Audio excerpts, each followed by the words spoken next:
부활주일 예배로 모이신 우리 사랑하는 애북교회 성도님들을 환영하고 또 축복합니다. 그리스도의 사랑과 부활의 은총이 섬기시는 가정과 일터 위에 충만하기를 예수님 이름으로 축원합니다. 오늘은 부활주일입니다. 그래서 옆에 계신 성도님들과 인사 나누겠습니다. 예수님께서 부활하셨습니다. 예수님께서 부활하셨습니다. 이 부활주일은 교회의 전통 속에서 사실 굉장히 기쁜 날이에요. 그래서 옛 교회에서는요, 일부러 이 부활주일을 목회자들이 설교단에서 사실 설교를 하기보다도 농담 따먹기를 했습니다. 왜냐하면 우리 성도님들이 많이 웃으시라고, 더 기쁨 가운데에서 이 부활주일을 맞이하라고 우스갯소리를 많이 했던 그런 전통도 있습니다. 부활주일은 그리스도께서 죽음을 이기시고 부활하신 놀라운 사건이 일어난 날이기도 하면서 또 우리 그리스도인들이 궁극적으로 경험하게 될 구원의 완성이 무엇인지를 보여주신 날이기도 합니다. 제가 그 2002년 3월 31일에 세례를 받았습니다. 보통 부활주일에 세례식을 거행하니까 저는 2002년 부활주일에 세례를 받은 것입니다. 세례를 받을 때에 제게 세례 교육을 하시는 목사님께서 귀에 딱지가 붙도록 하신 말씀이 있습니다. 그게 어떤 말씀이었냐면은 세례일을 자신의 생일보다 더 소중하게 생각하라는 그런 말씀이었습니다. 당시에 거의 저는 세뇌를 당하다시피 그 이야기를 들어가지고 제 세례일을 잊을 수가 없습니다. 그래서 저도 마찬가지로 우리 성도님들에게 세례를 교육을 할 때요, 늘 말씀드립니다. 자기 세례일을 절대 잊지 마시라고. 가능하시면 그 세례일을 자기의 생일보다 더 소중하게 생각하시라고 그런 말씀을 드립니다. 세례일을 왜 생일보다 귀하게 여기라 말씀하셨을까?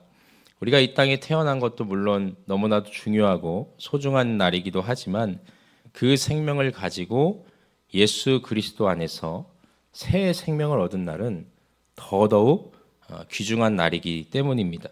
이 땅에 태어난 모든 생명은요, 죽음이라는 최후가 기다리고 있습니다. 그러나 우리가 그리스도 안에서 세례를 받아 주님과 하나가 되는 영광을 누릴 때에 우리에게는 영원한 생명이 보장되어 있습니다. 오늘 세 분의 성도님께서 세례를 받으십니다. 세례를 받으시는 것은 이 땅의 기쁨이 아닙니다. 하늘나라의 잔치입니다. 여러분들 세례를 받으신 것을 우리 주님께서 너무도 기뻐하실 것입니다. 하나님 나라의 시민으로 받아들여 주시는 것이고 예수님의 생명으로 인치심을 받아서 거듭나는 신령한 잔치입니다. 그래서 이 교회에서는 교회 안에서 세례를 받아 우리 성도님들이 탄생할 때 그걸 탄생으로 여겼습니다. 새 생명을 얻는 탄생이 세례의 의미입니다. 이 세례식을 정말 기쁜 마음으로 성도님들의 세례를 축하해주고 축복해주고 격려해줬습니다.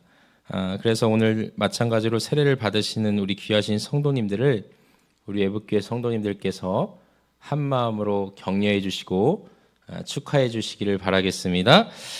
그래서 말씀드린 것처럼 제 세례일을 잊을 수가 없어요. 그리고 정말 노력을 합니다. 생일보다 제 세례일에 그 의미를 두려고요. 그래서 어떤 분이 제 생일을 물어보면 저는 답변을 잘 안 드려요.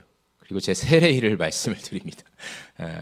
그렇듯이 우리가 세례 받는 것이 귀한 것인데 우리가 그리스도 안에서 세례를 받을 수 있는 이유가 있습니다. 뭘까요? 첫째로는 그리스도께서 우리를 대신하여서 십자가에서 죽으셨기 때문입니다. 둘째로 그리스도께서 그 죽음을 이기시고 부활하셨기 때문입니다. 세례는 그리스도께서 죽으셨다가 새 생명을 얻어 부활하셨듯이 우리도 죄에 대해서 죽고 그리스도의 생명으로 거듭남을 받아들이는 것입니다. 그래서 예수님께서 육신을 입고 이 땅에 오신 이 성탄의 날도 중요하지만 그만큼이나 중요한 날이 이 부활절입니다. 예수께서 죽음을 이기시고 다시 살아나신 말 그대로 새로운 생명, 우리에게 나타나게 될 그 궁극적인 생명이 무엇인지를 예수께서 보여주신 날이기 때문입니다. 우리가 세례를 받고 구원을 얻을 수 있는 가장 큰 이유는요, 예수님께서 부활하셨기 때문입니다. 그리스도의 부활이 이 모든 것을 가능하게 합니다. 여러분, 제가 지난 주일에 질문 하나를 드리면서 설교를 맺었어요. 그리스도의 십자가의 죽음이 나의 삶과 무슨 상관이 있는가? 예수님의 죽음이 지금을 살아가는 나와 무슨 그 연관이 있는가? 어떻게 거기에 대해서 좀 이 믿음의 고백과 마음이 좀 정리가 되시던가요? 아멘이신가요? 이렇게 그리스도의 십자가의 죽음의 의미를 믿음으로 받아들이면 우리가 또 하나 넘어야 하는 관문이 있어요. 그게 무엇입니까? 그리스도의 부활입니다. 그리스도의 다시 살아나심. 여러분, 제가 말씀에 들어가면서 부활에 대해 언급을 했습니다마는 예수님께서 죽으셨다가 이 다시 살아나신 그 부활의 진리를 여러분들은 믿으십니까? 믿으십니까? 사실 신앙을 갖지 않으신 분들이 가장 믿기 어려운 내용이 부활입니다. 죽은 자가 어떻게 되살아났는가? 왜 이것을 믿기 어려울까요? 우리 모두는 죽는 것은 볼 수 있습니다. 죽는 것은 보아왔지만 죽은 자가 다시 살아난 것은 본 일이 없기 때문이죠. 간혹 그런 일이 있습니다. 죽은 줄 알고 장례를 치르려 했는데 고인이 갑자기 멀쩡히 살아서 움직여요. 이것은 실제로 그 사람에게 죽음이 임했다기보다도 이 죽음에 대한 어떤 판정의 오류가 있었던 것이죠. 또 사람이 죽으면 이 사후 경직이 완전히 일어나기 전까지 몸이 저절로 움직이는 경우가 있습니다. 그래서 팔이 갑자기 죽었다고 했는데 팔이 갑자기 올라간다든지 다리가 꿈틀댄다든지, 저도 그것을 실제로 눈으로 보았기 때문에 알고 있어요. 근데 이런 현상도 그분이 다시 살아났다기보다도 죽음에 이른 우리의 몸이 완전히 굳어져가는 한 과정일 뿐입니다. 근데 예수님의 다시 살아나심의 차원은 이런 내용이 아닙니다. 혹자는 예수님의 부활을 부정할 때에 예수님의 죽음이 위장된 것이다, 이렇게도 이야기를 합니다.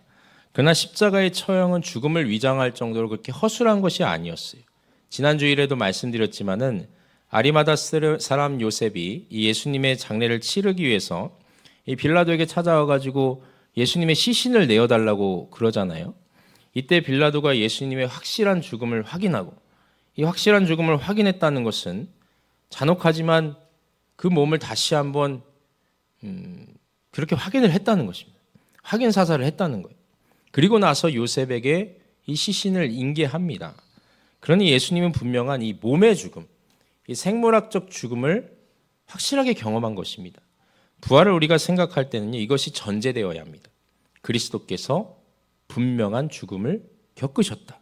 죽었던 생명이 다시 살아나는 것이 부활이라 한다면 부활을 이루기 위해서는 분명한 죽음이 있어야 합니다. 이것은 당연하죠.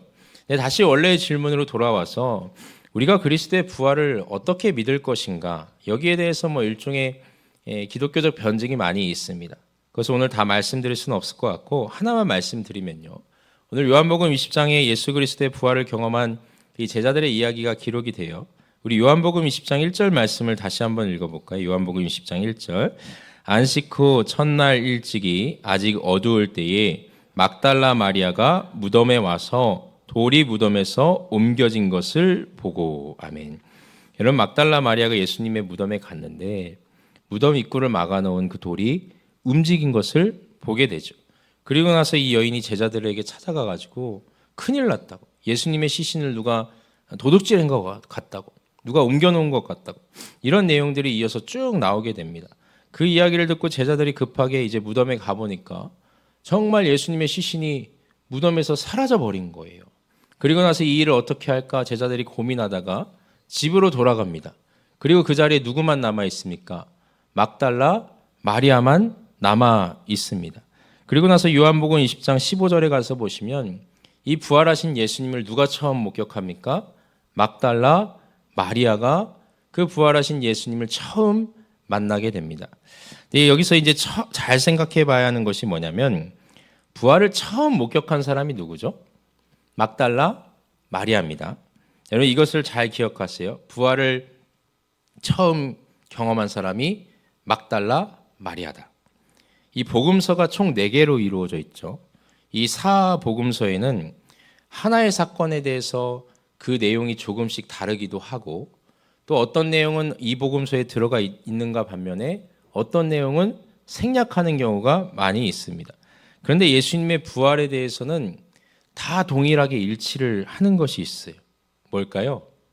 예수님의 부활에 대해서 이 마태, 마가, 누가, 요한이 기록을 하는데 동일하게 일치하는 게 있어요. 뭘까요? 부활의 첫 목격자입니다. 처음의 목격자. 오늘 요한복음에서 부활의 첫 목격자로 막달라 마리아를 말씀하고 있습니다. 마가복음에서는 막달라 마리아와 예수님의 제자였던 야고보의 어머니 마리아 그리고 샬로메라는 여인을 언급을 합니다. 마태복음은 어떨까요? 마태복음에서도 막달라 마리아와 다른 마리아, 그러니까 이 다른 마리아 같은 경우는 이 마가복음에서 이야기하는 야고보의 어머니인 마리아를 의미하는 것이겠죠. 그리고 누가복음에 가서는 여자들이라고 언급하면서 거기에서도 막달라 마리아와 이 야고보의 어머니인 마리아를 이야기합니다. 부활의 첫 목격자들이 다 일치를 한다는 거예요. 자, 그럼 잘 생각해 보세요. 이 부활을 경험한 첫 목격자들의 공통점이 무엇입니까?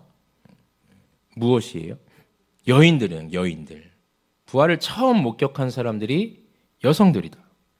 이런 부활의 첫 목격자가 여성인 것과 이 부활의 신빙성이 어떤 관련이 있을까요? 당시 유대 사회에서는 이 여성의 사회적 지위가 너무 낮았습니다. 그래서 유대 사회도 그렇고 당시 로마 사회도 그렇고요. 여성들의 증언을 법적인 증거로 채택하지 않았습니다. 분명한 목격자고 그 사건을 확실하게 경험한 경험자이어도 여성이라 한다면 그 증언을 인정하지 않았다는 거예요. 이러한 여성에 대한 사회적 어떤 위치와 인식을 가진 당시 문화 배경 속에서 공통적으로 부활의 첫 목격자를 여성으로 내세운다. 여러분 이게 뭘 의미할까요? 무엇을 의미할까요? 믿지 말라는 겁니다. 믿지 말라는 거예요. 말씀드린 것처럼 당시 사회 안에서 이 여인들의 말은 인정을 받지 못했어요. 그래서 성경을 연구하는 학자들은요, 초대교회 전도자들이 이제 이렇게 전도를 다니면서 예수님에 대해서 전하고 예수님의 부활에 대해서도 이야기를 할 거 아니에요. 그렇게 부활의 이야기들을 사람들에게 전할 때에 그 사건의 목격자가 여성들이라는 것을 말하지 말라. 이러한 압박을 엄청나게 받았을 것이라 추측을 합니다. 왜냐하면 여성들이 부활의 목격자라고 이렇게 이야기를 하고 다니면 그 예수님의 부활을 믿을 사람이 아무도 없는 거예요. 그 당시 사회 안에서는. 왜 여성들의 말을 인정하지 않았거든요. 그런데 그럼에도 불구하고 성경은 여인들을 그리스도의 부활을 처음으로 목격하고 경험한 인물들로 내세웁니다. 이게 뭘 의미할까요? 부활이 사실이지 않고서는 부활한 예수님을 목격한 첫 증인을 여성들이라 말할 이유가 전혀 없는 것입니다. 그러니까 예수님의 부활이 사실이기 때문에 거기에 대해서 가거나 감하는 것 없이 이 여인들의 증언을 그대로 따를 수밖에 없었다는 것이죠. 당시에도 부정할 수가 없었던 것입니다. 그들이 확실하게 그 부활을 목격한 첫 목격자이기 때문입니다. 이렇게 사회 문화 배경사 안에서 이 그리스도의 부활을 바라보면요, 굉장히 특이한 것이 많아요. 죽은 자가 다시 살아났다는 그 이야기도 믿기가 어려운데 그 일을 전하는 사람들이 당시에 인정받지 못했던 여인들이었다. 그러나 그 여성들의 증언으로 인해서 이 부활이라는 것이 지어낸 이야기가 아니라 사실이구나. 이것을 당시 교회의 성도들과 그 시대를 살아가던 사람들이 믿을 수밖에 없었다라는 것입니다. 이것이 그리스도의 부활을 믿을 수 있는 이 한 가지 설득력 있는 설명이 됩니다. 여러분, 십자가의 죽음이 역사적 사실이었듯이 그리스도의 부활도 사실입니다. 이것을 여러 가지 논리적인 또 변증법적인 내용으로 설명을 드릴 수는 있습니다만은 그리스도의 부활은 중요한 것은요, 예수님의 부활은 우리가 믿음으로 받아들이는 것입니다. 믿음으로. 여러분, 그리스도의 부활을 믿으십니까? 그리스도의 부활을 믿음으로 받아들이시기 바랍니다. 그다음 마지막으로 부활의 의미가 뭘까? 한 가지만 나누겠습니다. 그리스도의 부활은 예수님께서 오르셨다라는 것을 밝히 보여주는 것입니다. 하나님께서 예수님을 살리신 이유는 예수님의 삶이 옳았고, 예수님의 메시지가 옳았고, 예수님의 사명이 옳았고, 예수님의 죽음이 옳았기 때문입니다. 부활은 성부 하나님께서 예수님의 삶과 그 메시지를 철저하게 긍정하시는 하나의 표지가 됩니다. 여러분, 우리가 예수님의 부활을 믿는다는 것은요, 예수님께서 오르신 분이심을 믿는 것입니다. 예수님께서 이 세상의 그 어떤 것과도 비견할 수 없는 참된 가치요, 진리임을 믿는 것입니다.